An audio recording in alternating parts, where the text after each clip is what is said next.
Bonjour à tous, on s'attaque au concours à venir. Question 42 du sujet 2022 sur les variables aléatoires. Donc on nous donne trois variables aléatoires.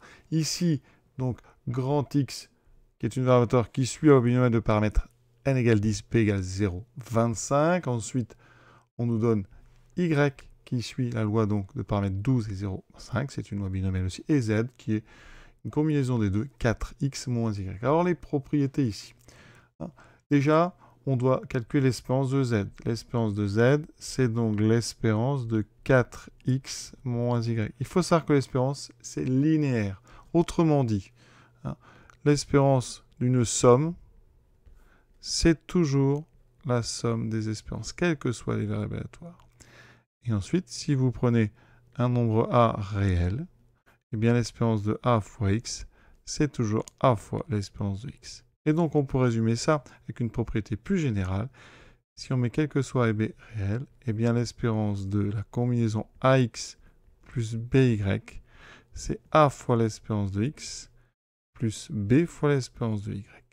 Donc ici, vous voyez, eh bien, on va faire ça.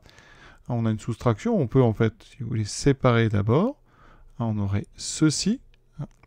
Ensuite, on peut sortir le 4, propriété. Et on peut sortir le moins, ça fait ceci. Voilà, on a donc l'espérance de Z qui est 4 fois l'espérance de X moins l'espérance de Y. Or, on connaît X. X suit la loi binomiale de paramètres 10, 0, 25. Vous connaissez normalement la formule. L'espérance d'une loi binomiale, c'est n fois P, c'est-à-dire ici 10 fois 0,25, donc 2,5. Pour Y, qui suit la loi binomiale de paramètres 12, 0,5, c'est la même formule. L'espérance de Y, c'est donc 12 fois 0,5, ce qui me fait 6. Donc, l'espérance de Z, ça sera 4 fois 2,5, donc ça fait 10, moins 6, 10 moins 6, ça fait 4. Donc, l'espérance de Z est égale à 4. La bonne réponse, c'était la réponse D. À bientôt.